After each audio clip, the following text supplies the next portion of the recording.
चंद्रशेखर रावण की अगर हम लोग बात करते हैं, नगीना से जीते हैं, सांसद हैं, बताने की जरूरत नहीं है, युवा चेहरे हैं, लगातार पार्लियामेंट में अपनी आवाज को उठाते रहते हैं बड़ी ताकत से, और अभी उन्होंने पार्लियामेंट के अंदर आवाज तो उठाई।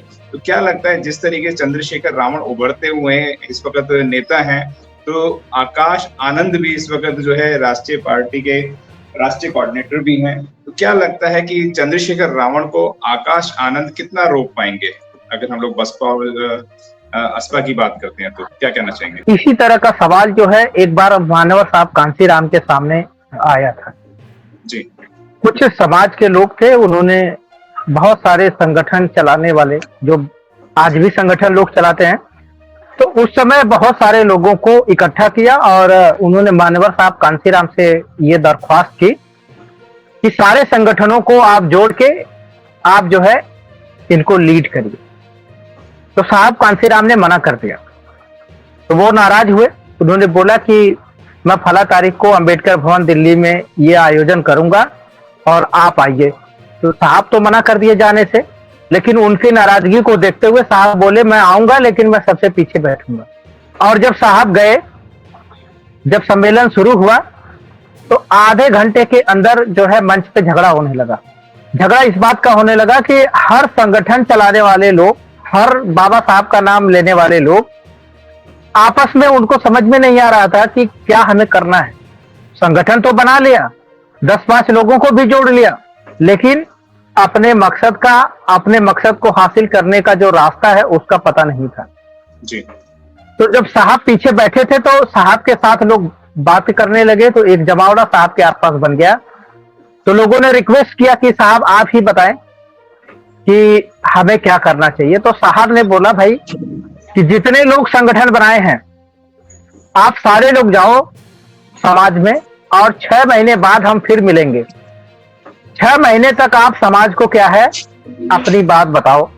अगर समाज आपकी बात मानता है, जिसकी बात समाज सबसे ज्यादा मानेगा, सारे लोग उसके साथ क्या है चलेंगे। तो ये जो है अभी जो आपने सवाल पूछा, ये किसी को रोकने बढ़ाने का सवाल नहीं है। सवाल वो है कि जो समाज को दिशा दिखाएगा, जो समाज को, जो बाबा साहब अंबेडकर का रास्ता है उस पे ले जाएगा, तो समाज उसके पीछे चल देगा।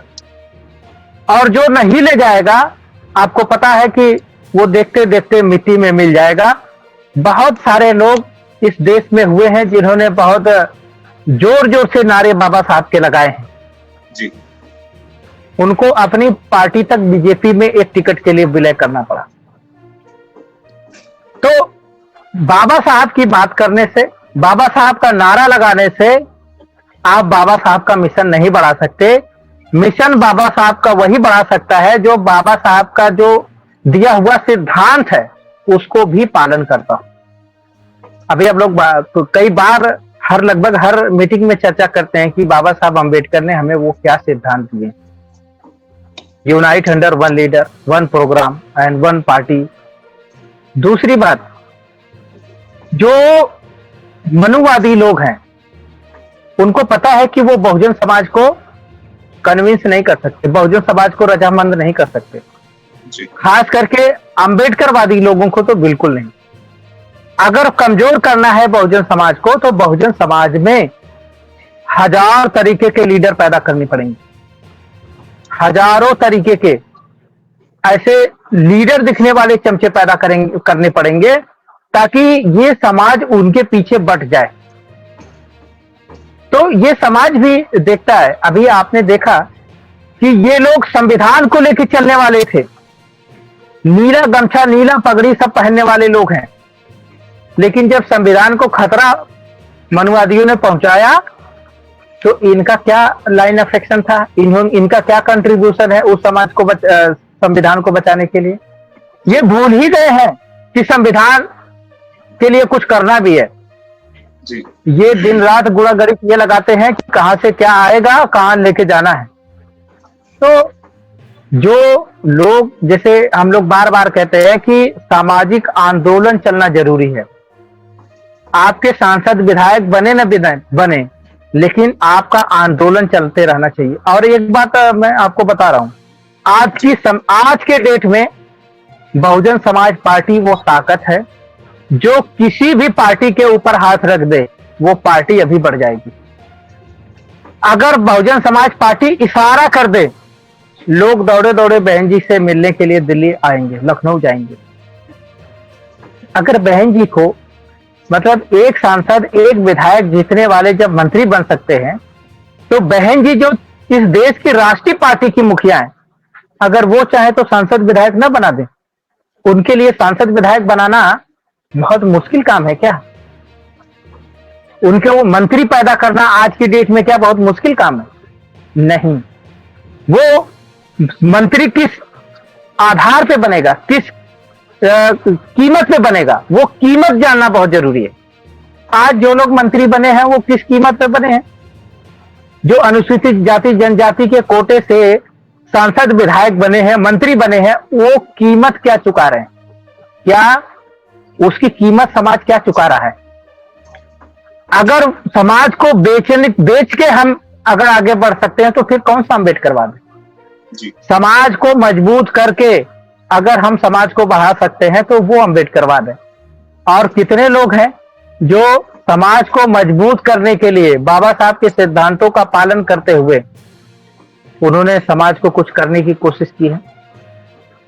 तो ये जो कीमत है ना, कीमत हमेशा याद रखना। सांसद विधायक बनना बड़ी बात नहीं है, किस कीमत पे आप सांसद विधायक बनते हो, किस कीमत पे, किस समझौते के तहत आप जो है मंत्री बनते हो, ये समाज को समझना बहुत जरूरी है। और अब मतलब मुझे बताना नहीं, जो भी थोड़ी सी समझदार है उनकी आंखों के सामने है कि लोग क्यों बहन जी को नेता मानते, क्यों बहन जी, क्या कभी बहन जी ने सांसद विधायक बनने के लिए कोई प्रेस कॉन्फ्रेंस की? क्या कभी किसी को बताया कि आपको किसको सांसद बनाना है, किसको बिगाड़ना है? लेकिन जब समाज का मुद्दा आता है तो बहन जी तुरंत टूट करती हैं, तुरंत जो है निर्देश देती हैं, तुरंत जो है प्रेस मीट बुलाती हैं, तुरंत इस देश के सामने वो मुद्दा क्या है उसको लेके आती हैं। क्या और कोई ऐसा लीडर है जो सांसद विधायक हो और वो इस तरह का काम करता हो या उसको इस काम में दिलचस्पी हो? बिल्कुल नहीं है। वो आकाओं के कहने पे चलते हैं। अभी हम लोग पूरा बहुत सारी बातें किए खड़गे जी की। खड़गे जैसा कांग्रेस का अध्यक्ष, बताइए क्या हैसियत है इनकी, ये किस कीमत पे इनको को कौन? तो ये जो बातें हैं जब तक समाज नहीं समझेगा तब तक वो चंद्रशेखर और आकाश आनंद में भेद नहीं कर पाएगा। आकाश आनंद अगर चाहते तो उनके लिए बहुत कुछ है। वो बुद्ध की परंपरा से आते हैं, वो अपना सब ऐशो आराम छोड़ के इस मूवमेंट में आए हैं। लोग ऐशो आराम पाने के लिए मूवमेंट में आते हैं, सांसद विधायक बनते हैं, लेकिन वो ऐशो आराम त्याग करके इस मूवमेंट में आए हैं। तो आकाश आनंद जी से किसी की तुलना करना ठीक नहीं है जी, क्योंकि हम लोग तुलना करके समाज को ये बताते हैं कि ये विकल्प है। ये विकल्प नहीं, ये मनुवादियों के नेता हो सकते हैं, ये बहुजन समाज के नेता नहीं हो सकते। इसलिए मैं बहुत बार बार एक बात कहता हूं कि हमें बायोलॉजिकल आधार पे लोगों के पीछे जाने की जरूरत नहीं है जी। हमें हमेशा आइडियोलॉजिकल आधार पे जो है लोगों के पीछे जाने की जरूरत है। और मैं इसका एक, देखिए मैं हिंदू धर्म को इंडोर्स तो नहीं करता हूं, लेकिन उसकी एक कहानी बहुत जो है, एक किस्सा सब लोग जानते हैं, वो बहुत मीनिंगफुल है, वो बहुत मैसेजफुल है, उसको मैं आपके बीच में रखता हूं। राम और रावण की बात जो है ना, लोग कहते हैं कि राम ने रावण का वध किया, लेकिन राम का जो सगा भाई था, रावण का जो सगा भाई था विभीषण भाई, वो रावण जिसने अपने राज्य को सोने की लंका बनाई। सोने की लंका बनाना यानी कि इतना जो है मजबूत राष्ट्र, अपना राज्य बनाना, ये किसी चरित्रहीन शासक का काम नहीं हो सकता जी। और अगर रावण ने अपने राज्य को इस ऊंचाइयों पर पहुंचाया था, इसका मतलब है कि उसके अंदर जरूर कोई ना कोई चरित्र होगा लेकिन उसका खुद का भाई अपने भाई से सहमत नहीं था, वैचारिक रूप से अपने भाई से सहमत नहीं था। जो भाई इतना कर्मठ था, और वो किससे सहमत हो गया? अपने विरोधी, अपने भाई के विरोधी से। उसका नतीजा क्या हुआ?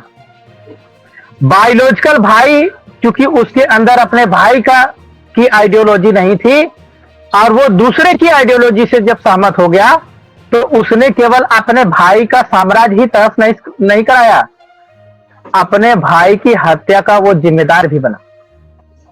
तो ये जो बायोलॉजिकल लोग हैं, ये जो समाज उनको बायोलॉजिकली देख के जाता है, उनको इस घटना से सबक सीखना चाहिए कि जिसके अंदर बाबा साहब के सिद्धांतों पे चलने की समझ नहीं है, जो चलने की चेष्टा नहीं करता, वैसे लोग हमेशा विभीषण की तरह दूसरों के विचारों को मजबूत करते हैं और अपने समाज का हमेशा नुकसान करते हैं जी। और इसीलिए अगर मान्यवर साहब ने किसी को नेता बना दिया है, तो आपको टेस्ट करने की जरूरत नहीं है। मुझे नहीं लगता कि मान्यवर साहब कांसीराम से ज्यादा कोई किसी व्यक्ति को टेस्ट कर सकता है, कोई किसी के बारे में क्या है बता सकता है। अगर मान्यवर साहब ने किसी को अपना लीडर मान लिया, तो आपको उसमें सवाल खड़ा करने की जरूरत नहीं है। अगर आपको कुछ करने की जरूरत है, तो वो सिर्फ और सिर्फ उस लीडर की कदम से कदम मिला के चलने की जरूरत है। अगर आप इतना नहीं कर सकते, तो इसका मतलब है कि आप विभीषण की तरह आप अपने समाज के विध्वंस के लिए जिम्मेदार होंगे। तो ये जो आइडियोलॉजिकल और बायोलॉजिकल अंतर है, ये लोगों को समझने की जरूरत है। केवल बायोलॉजिकल आधार पे जाएंगे तो आप देखें कि बाबा साहब को हराने के लिए कैसे कजरोरकर का इस्तेमाल कांग्रेस पार्टी ने किया, कैसे जो है बहुत जगजीवन राम जी का इस्तेमाल किया कांग्रेस ने जी। तो ये सारे आपके उदाहरण हैं।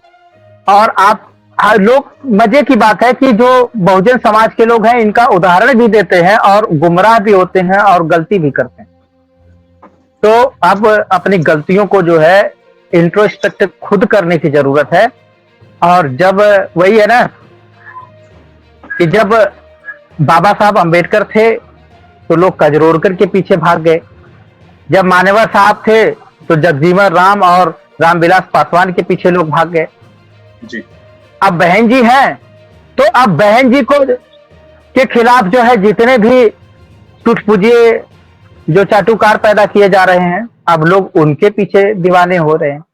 तो गलती हमारे महापुरुषों ने संघर्ष किया है, उसका अगर हम फायदा ले रहे हैं, अगर हम गलती करेंगे तो आने वाली हमारी जो पीढ़ियां हैं वो उसका नुकसान भी उठाएंगी।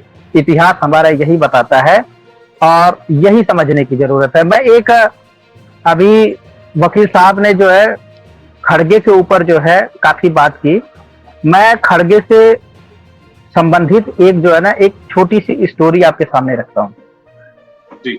देखिए, साइंस का ये सिद्धांत है कि जो एडॉप्टेशन की थियरी है साइंस में, कि जो व्यक्ति जहां पैदा होता है वहां की इन्वायरमेंट को एडॉप्ट कर लेता है। ये थियरी वहां भी लागू होती है कि अगर शेर का बच्चा बकरियों के बीच में पाला जाए, तो वो शेर के गुण छोड़ देता है, वो बकरियों के गुण के साथ चलता है।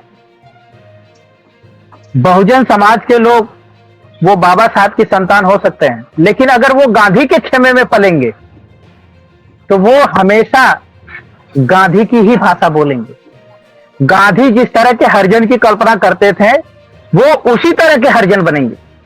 उनको कांग्रेस का प्रेसिडेंट भी बना दिया जाएगा, तब भी वो जिस माहौल में उनकी नर्चरिंग हुई है, वो उस माहौल से अलग नहीं होंगे। तो इसलिए खड़गे जी पे दोष क्या दिया जाए, जितने भी बहुजन समाज के लोग हैं, जो भी इन मनुवादी पार्टियों में पलते हैं, वो केवल एक खड़गे नहीं है, वो सब खड़गे हैं। वो सब वो बाबा साहब के संतानें तो हो सकते हैं, लेकिन उनकी जो परवरिश है वो गांधी के खेमे में जब होती है, वो मनुवादी खेमे में होती है, तो वो जैसे शेर की जगह उनका जो चरित्र है वो बकरियों वाला होता है। और बकरी आप जानते हैं गुर्राती नहीं है, मिनमिनाती है, वो हमेशा मिनमिनाते रहेंगे। तो ये जो है आइडेंटिफाई आप कर सकते हैं जी। अगर आपने अभी तक हमारा चैनल सब्सक्राइब नहीं किया है तो सब्सक्राइब करें और घंटी का बटन बिल्कुल भी दबाना ना भूलें ताकि सभी लेटेस्ट खबरें पहुंच सकें आप पे सबसे पहले।